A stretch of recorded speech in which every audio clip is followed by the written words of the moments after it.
mana saya menjemput Yang Berhormat Keningau 20 minit selaku Ketua Parti.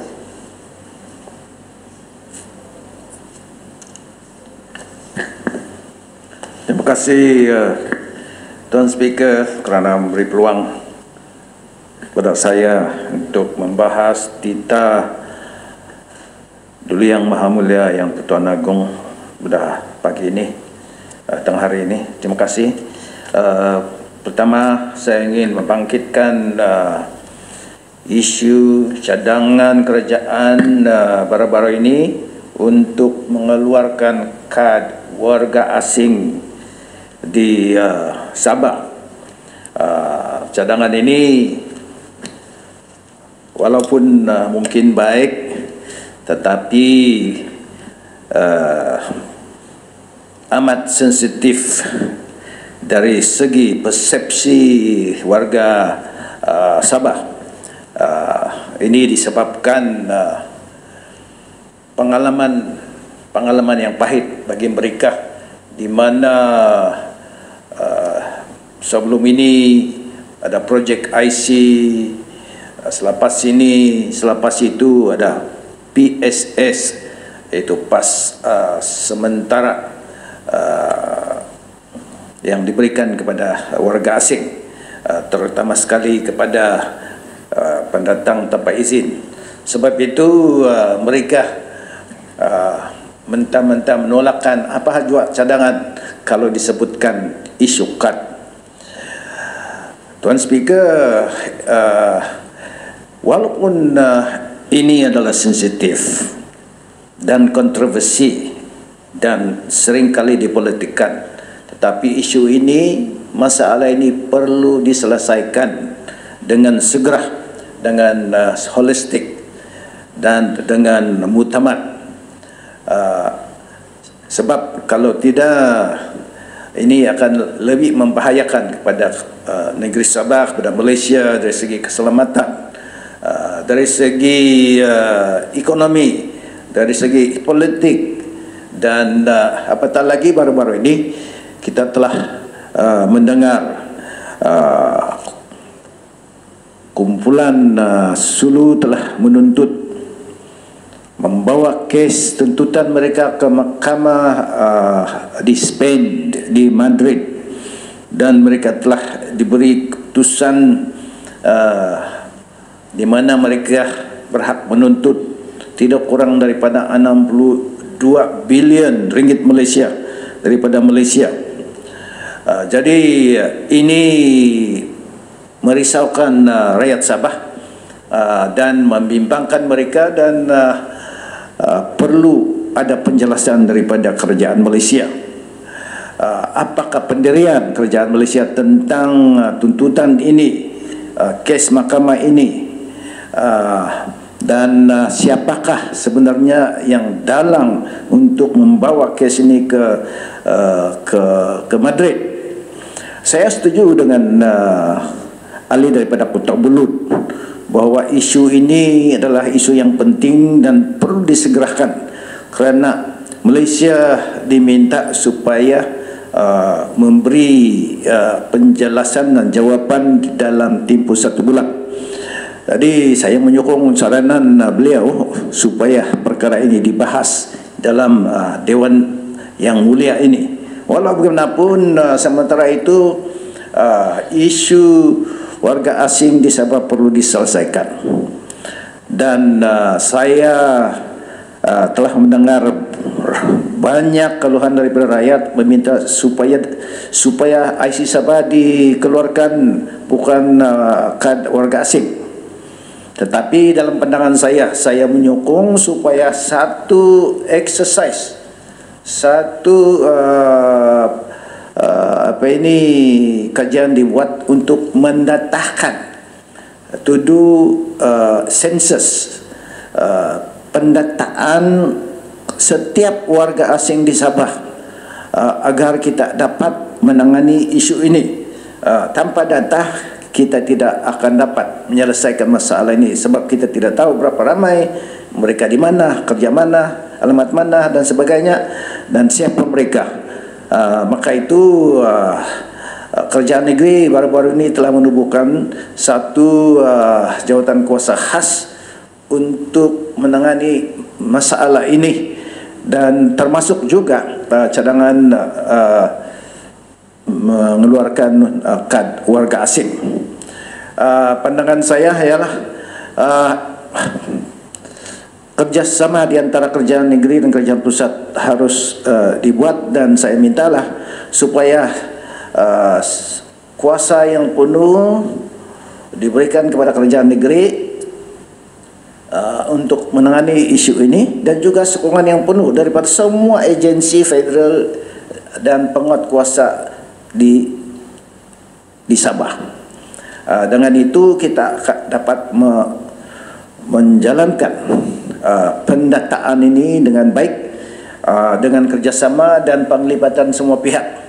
Kita bercadangkan supaya semua stakeholders,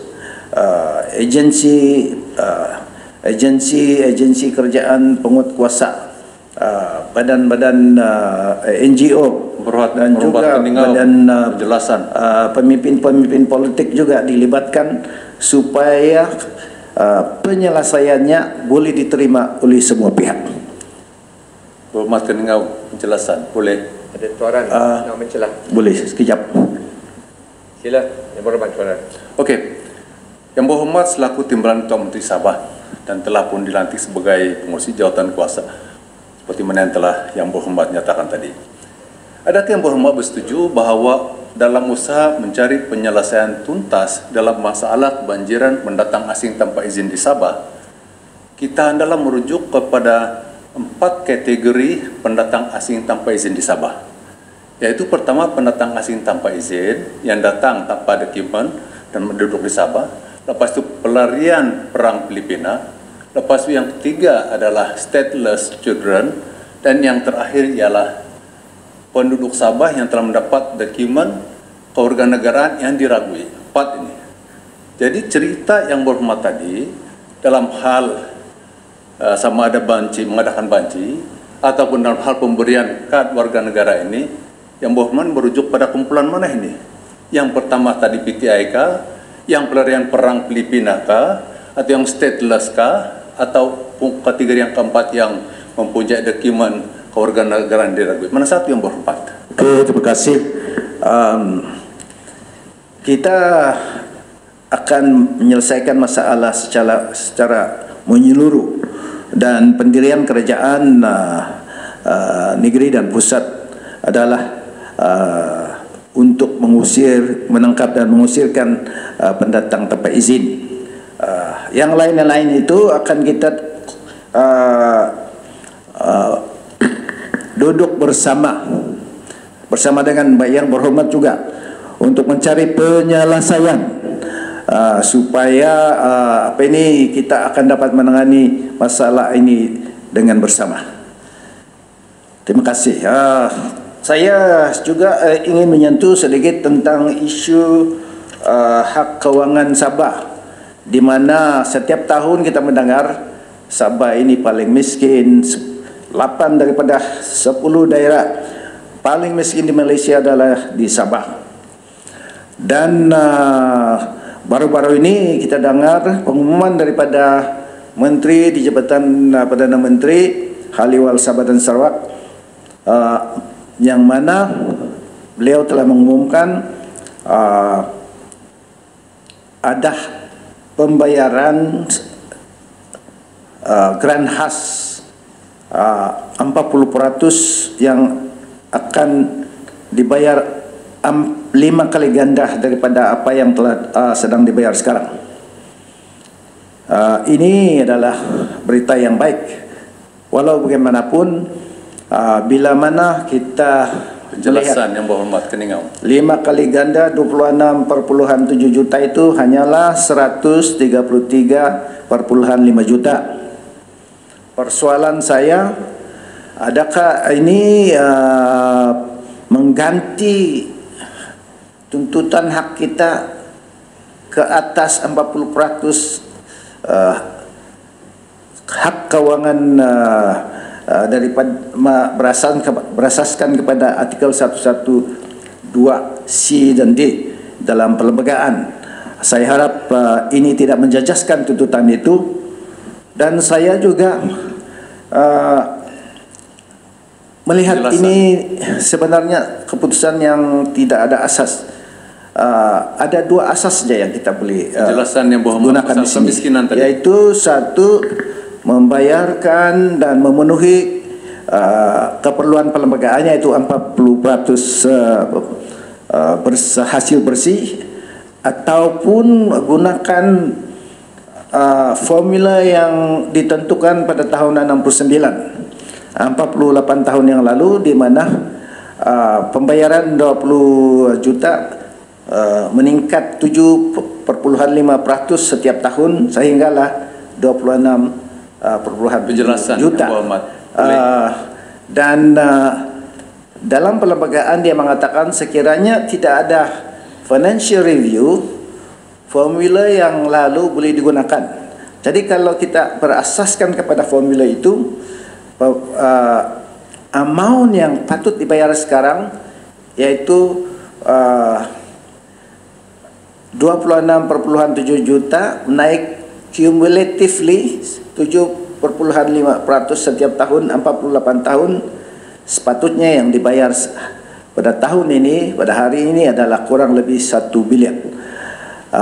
Ini saya rasa boleh diangkat oleh kerajaan pusat. Saya juga ingin menyentuh sedikit tentang Boleh mohon penjelasan kursi. yang kemiskinan tadi Saya itu. tidak masak ni. Saya perlu habiskan poin saya di sini. Boleh Juga Yang Berhormat menuntut bagi atau sedikit. tidak bagi Yang Berhormat? Saya bersetuju dengan akan-akan saya yang lain, di mana kursi Parlimen di Sabah dan Sarawak harus ditingkatkan untuk dikembalikan kepada misbah 1/3 ataupun 35% daripada jumlah keseluruhan. Jumlah keseluruhan pada hari ini adalah 222 kursi.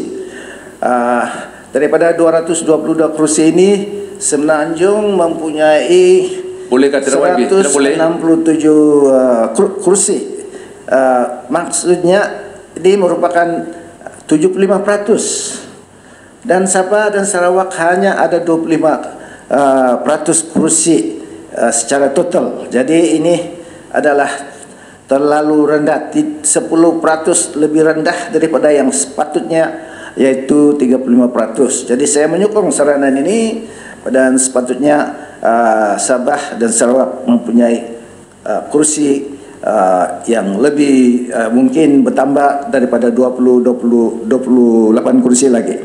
Dan kawasan daerah Tebunan yang daerah penuh sekarang pun satu-satu daerah yang tidak ada kursi parlimen, seharusnya mempunyai kursi parlimen demi untuk pembangunan di daerah itu. Tuan Speaker, saya juga ingin menyentuh sedikit tentang isu pembangunan, di mana kerajaan negeri baru-baru ini telah melancarkan Sabah Maju Jaya sebagai rangka pembangunan negeri, berfokuskan kepada pertanian, pelancongan, industri dan sebagainya, dan pendigitalan. Dan bila mana pengumuman ini dibuat, pelabur-pelabur asing daripada luar, China, daripada Eropah dan sebagainya telah menarik minat dan mencadangkan beberapa pelaburan. Antara pelaburan ini memerlukan keputusan dan sokongan daripada kerajaan pusat. Sebagai contoh, untuk mewujudkan satellite station di Sabah supaya boleh mewujudkan connectivity G5 tanpa mendirikan tower-tower, tetapi dari kepada satelit. Bolehkah adakah kerajaan terbuka untuk menyokong dan meluluskan cadangan ini? Tuan Speaker, saya juga meminta dan menyokong saranan Tuan yang terutama mengenai kurangkan politik Saya rasa ini satu saranan yang baik dan tumpukan kepada pembangunan dan menyelesaikan masalah. Saya harap konsep keluarga Malaysia ini dapat diamalkan oleh semua pihak, kerana ini akan memberikan kita satu perasaan kekitaan dan kita boleh bekerjasama sebagai keluarga dan menghormati antara satu dengan yang lain. Dan dengan ini kita boleh duduk bersama dan tidak buang masa untuk berpolitik dan bersengketa antara satu dengan yang lain. Maka itu saya mohon menyokong. Sekian, terima kasih. Keningau? Keningau? Berhormat Keningau. Saya nak tanya soalan boleh? Speaker boleh? Ada masih ada masa? Ya, silakan. Silakan, ada Ya, masa lagi. tadi saya mengikuti perbahasan Keningau. Saya mendapati bahawa Keningau tak ada sentuh pasal perjanjian NCA, the Nature Conservation Agreement, yang carbon credit, yang isu carbon credit ini. Dan saya harapkan Tuan Keningau memberikan pandangan bahawa adakah Keningau berbentangan bahawa kerajaan persekutuan dalam proses mengubah undang-undang untuk carbon credit untuk seluruh Malaysia ini harus engagement dengan negeri Sabah, dan kalau boleh ini seharusnya diletak di bawah bidang kuasa kerajaan negeri. Terima kasih Ketua Kinabalu. Sila. Terima kasih. Oleh kerana ini ada kes di mahkamah, saya tidak boleh menjawab isu ini nanti sub judice pula. Terima kasih. Terima kasih.